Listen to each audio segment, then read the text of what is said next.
Hello friends, welcome to my channel. Friends, AP IIITకి సంబంధించి మనకి అన్ని డేట్స్ అయితే వచ్చేసాయండి. జనరల్ కేటగిరీ, స్పెషల్ కేటగిరీ, అలాగే కౌన్సిలింగ్ డేట్స్ అన్నీ కూడా రావడం జరిగింది. ఈ వీడియోలో అన్ని డీటెయిల్స్ చెప్తాను. వీడియోని అయితే అక్కడే స్కిప్ చేయకుండా వినండి.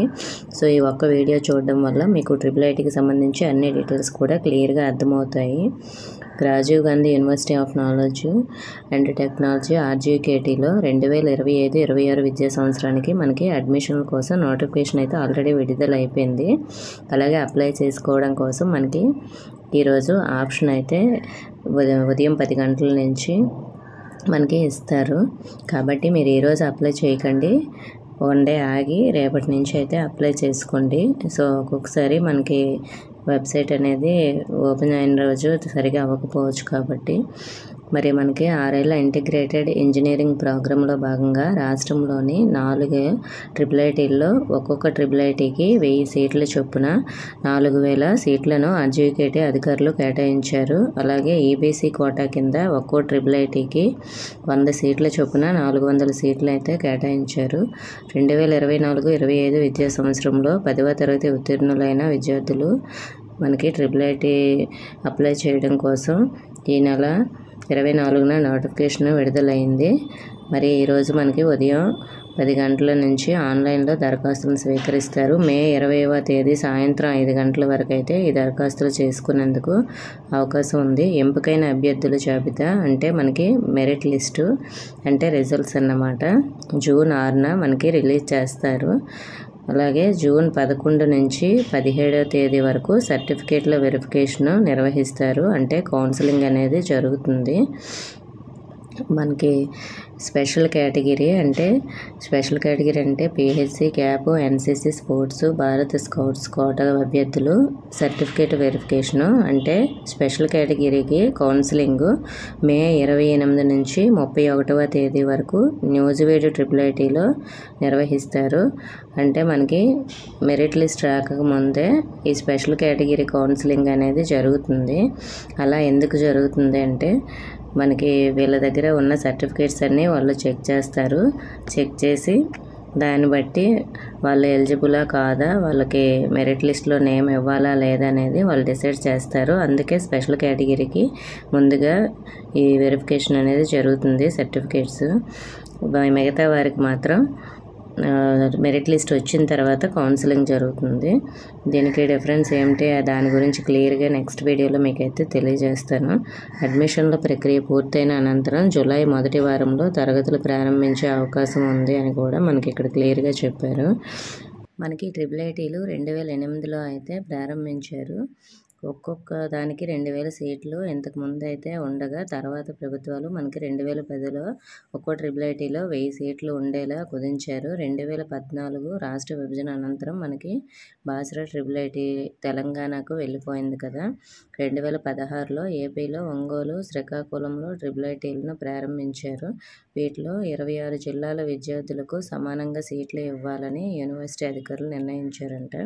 అంటే 4000 సీట్లలో ఓపెన్ కేటగిరీలో 600 సీట్లను స్థానికేతరులకు, తెలంగాణ, NRI తదితరులకు అయితే కేటాయిస్తారు. మిగిలిన 3400 సీట్లను 26 జిల్లాల వారీగా సమానంగా పంచుతారు. జిల్లాకు కేటాయించే సీట్ల ఆధారంగా మెరిట్ విద్యార్థులకు అవకాశం అయితే లభిస్తుంది. గ్రామీణ ప్రాంతాల్లోని ప్రభుత్వ పాఠశాలలో 10వ తరగతి చదివిన విద్యార్థులకే IIITల్లో అధిక సీట్లు వచ్చే అవకాశం ఉంది. ముఖ్యంగా ప్రథమ శ్రేణిలో ఉత్తీర్ణులైన వారికే ఈ అవకాశం అయితే ఎక్కువగా ఉంటుంది. అంటే మనకి గవర్నమెంట్ స్కూల్లో చదివిన స్టూడెంట్స్కి ఎక్కువ సీట్స్ అయితే వాళ్ళు ఇస్తారు. ప్రైవేట్ స్కూల్ చదివిన స్టూడెంట్స్కి చాలా తక్కువ సీట్లు అన్నమాట ఇవ్వడం జరుగుతుంది. సో ఇదా నేను ఆల్రెడీ వీడియోలో కూడా చెప్పాను.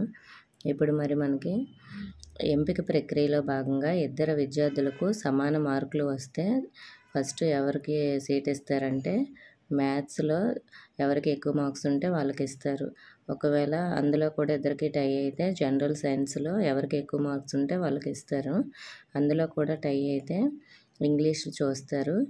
అందులో కూడా ఇద్దరికి సమానంగా మార్క్స్ ఉన్నాయనుకోండి, తర్వాత సోషల్ స్టడీస్ ఎవరికి ఎక్కువ మార్క్స్ ఉంటే వాళ్ళకి ఇస్తారు. అందులో కూడా అన్ని సబ్జెక్టులో కూడా ఇద్దరికి సమానంగా మార్క్స్ వచ్చాయనుకోండి, అప్పుడు ఫస్ట్ లాంగ్వేజ్లో అధిక మార్కులు ఎవరికి వచ్చిన వారికి ప్రాధాన్యత ఇస్తారు. అప్పటికి సమానంగా వస్తే పుట్టిన తేదీ ప్రకారం ఎవరిది ఎక్కువ వయసు అయితే వారికే ఈ సీట్ అనేది ఇవ్వడం జరుగుతుంది.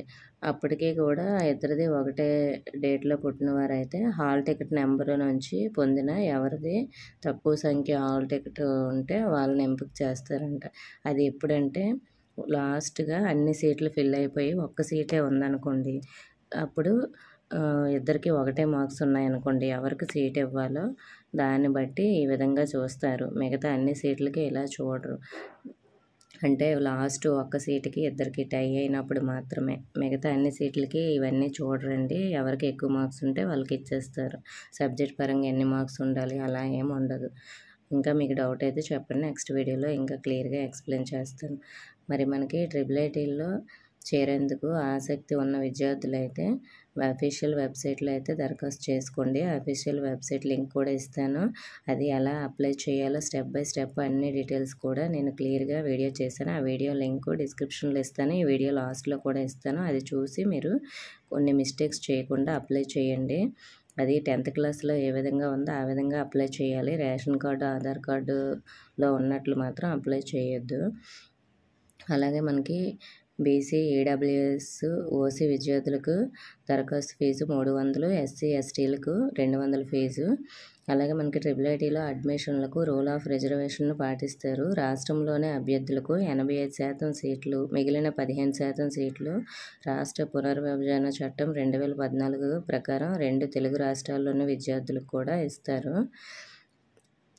అడ్మిషన్లో ఖచ్చితంగా రూల్ ఆఫ్ రిజర్వేషన్ పాటిస్తారు. ఎస్సీ 15%, అనగా రాష్ట్ర ప్రభుత్వం తీసుకువచ్చిన ఆర్డినెన్స్ 2 ప్రకారం ఎస్సీ గ్రూపు 1కి 1%, గ్రూప్ 2కి 6.5%, గ్రూప్ 3కి 7.5% ప్రకారం సీట్లు అయితే భర్తీ చేస్తారు.